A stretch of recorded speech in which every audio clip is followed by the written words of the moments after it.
Something that I don't think we give enough credence to in our everyday carry lifestyle is the belt that we choose to wear to hold up our pants and to hold up our guns.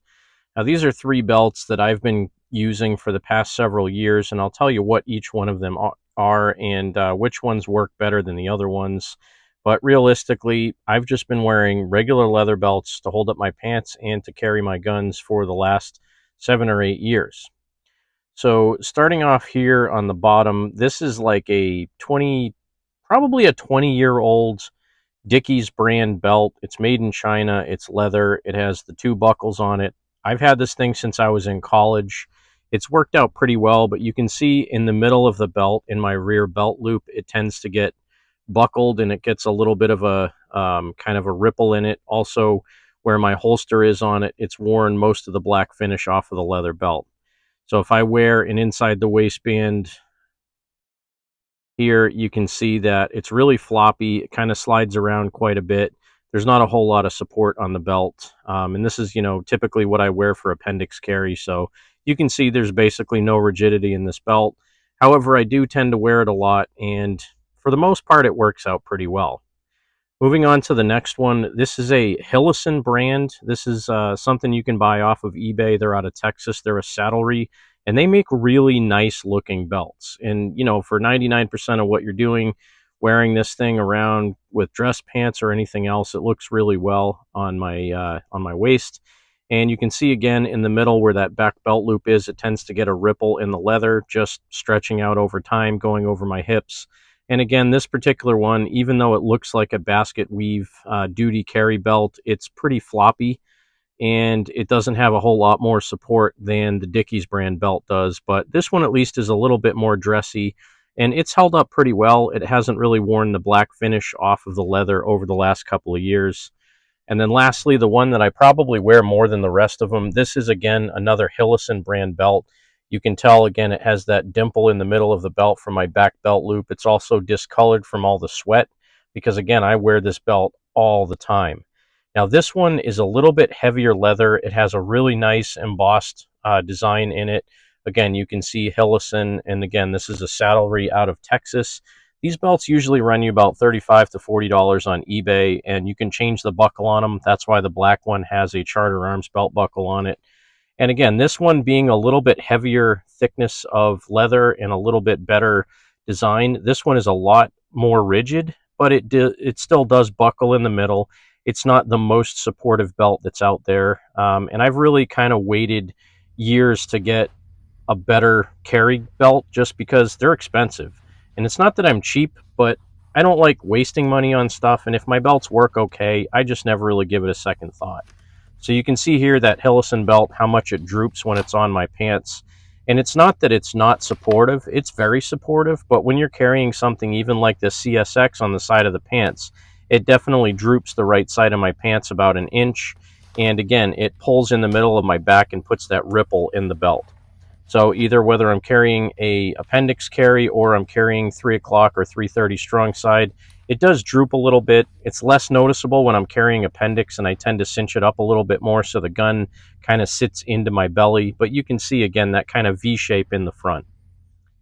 So I don't get a lot of people reaching out to me, giving me things on my channel or asking me to review things on my channel, but Core actually reached out to me, Kore, and they offered to send me one of their carry belts and a belt buckle to try out and basically give my honest opinion of. And they're not paying me for this. They just gave me the belt, said give us an honest review. I think they're pretty confident in their product. And honestly, I've seen reviews on this belt years ago. I think OG's Danger Show had a review on one of these years ago, and he liked it pretty well. So I figured if OG likes it, it's probably a pretty good belt.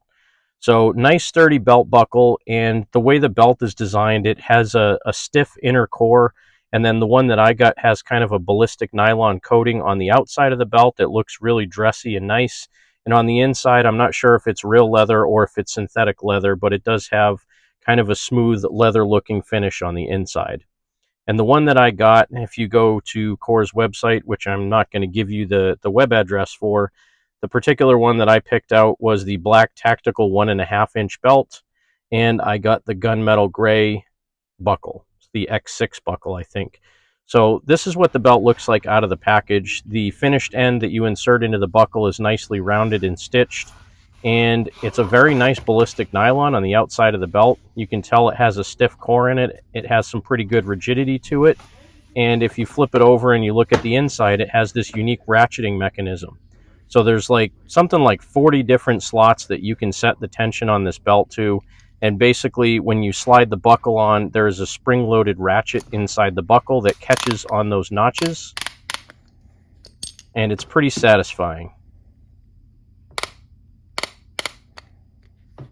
Then in order to release the buckle, you just pull up on the little lever and pull the belt out of the buckle, and it releases all of those ratchets and comes off. On the inside of the belt, it has embossed core and their patent numbers. It also has embossed the sizes of the belt. So my waist is about a 34 where my pants sit naturally, and the instructions tell you to give it between 4 to 6 inches of additional length where you cut it off. And realistically, these belts are super, super simple to use. This one I think is something like a 54-inch total length. I'm going to need to cut mine between about 38 and 39 inches. But looking here again with my inside the waistband holster for my J-frames, this has very little sag, very little droop, and it doesn't even twist nearly as much as my leather belts do. So right off the bat, I know this is going to be a pretty rigid belt, and it's going to be pretty good for keeping up my pants and for keeping up my guns. And then again, if I try my inside the waistband strong side hybrid holster that I'm using here for my CSX, once again, I almost think it goes onto the belt easier because the belt is a little bit more rigid, but you can tell there's very little droop on that, and it seems like it's going to work pretty well. So again, to set up this belt, the instructions basically tell you leave about 4 to 6 inches longer than your waist size. And on the inside of the belt, again, it has these markings on it. So my waist is a 34, and I was going to go with about a 39-inch total length and cut it here. You just take a regular pair of scissors, you snip it off. In my case, the scissors kind of twisted when I cut it, so it was a little bit on an angle, so I trimmed a little bit more off. And then it was even more on an angle, so I trimmed about another 1/2 inch off. I ended up going back and cutting this down to somewhere around 48 and a half inches total before I was done. And realistically, to assemble this thing, all you need to do is loosen up the 2 Allen screws in the belt buckle, flip the latch open, slide the belt in till it's nice and snug, and then tighten those Allen screws down until they are flush with the top of the belt.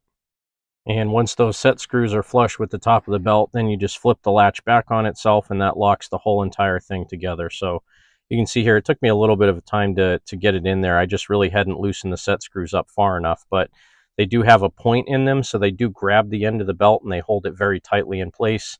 And then again, you have that little latch that you flip over, and that cams over and digs into the belt and holds it in place right in the buckle. This is an extremely strong, extremely tight setup, and I don't think I'm going to have any problems with the belt loosening up as I use it. It's really nice and tight. And again, there you see the finished product. Very sleek, very nice and slim. You don't have the belt buckle with the pin in it, and it's very easy to put on. As you can see here, sliding it through the belt loops just like you would any other belt. And I probably need to lose a few pounds here because as I look at myself on video, never look as good as I think I do in real life. But there you go. It's as simple as that. You just slide the belt end through, and then you can tighten it up as much as you want or as little as you want. If you need to loosen it up, again, you just need to pull that little lever up and down, and it will release it. So right off the bat, very nice, sturdy belt. It's definitely, it feels a little bit pinchy to me, mainly because I probably put it on a little bit too tight the first time I wore it. It does, you know, you have the flexibility to get a lot more adjustment out of the belt, so it's easy to fine tune it after the fact. And basically what I was trying here was, just like with my leather belt, what is it like with a 3 o'clock or a 330 strong side inside the waistband hybrid holster? Seems to be a little bit more sturdy. I mean, it still droops a little bit on that side of my pants. Maybe my back's out of alignment or something, but it's not really the belt's fault at this place. But you can tell I definitely have a straighter belt line in the back and a straighter belt line in the front. It is a nice sturdy belt. So let's see what it looks like with an appendix inside the waistband holster. Again, with the J-frame. And the nice thing about this is I can ratchet that thing to my heart's content to get the perfect tension on this belt, whether I want it really tight so that gun really tucks into my belly, or I want it a little bit looser so I have some more flexibility in my pants. And to be perfectly honest, this is the tightest pair of pants that I own. I'm not a skinny jeans guy. These are just an athletic cut, but they're a little bit tighter than my other jeans. But again, so far, belt seems to be pretty good. Ratchets on, ratchets off nice and easily. That belt buckle definitely gives it a nice finish. So what I'm going to do with this belt is give it probably a month solid of wearing. Every time I go out to the range, I'm going to wear this. When I go to work, I'm going to wear it. I'm going to give it a good test, and I'm going to report back after I wear it for a few weeks. But right off the bat, I really think this is going to be a great belt. And honestly, I looked at these several times. I just never wanted to buy one because, again, to me, it's a belt. I don't really want to spend 65, 70, 75 bucks on a belt. But honestly, if you buy one or two belts every year or two and you wear them out and you replace them, you might as well buy a belt like this that's going to last you 5 or 10 years, somewhere around there, and you'll get a lot more value out of it. So again, this is a Core Essentials belt. They did send me this for free, and I'm going to test it out and give my honest feedback as time goes on.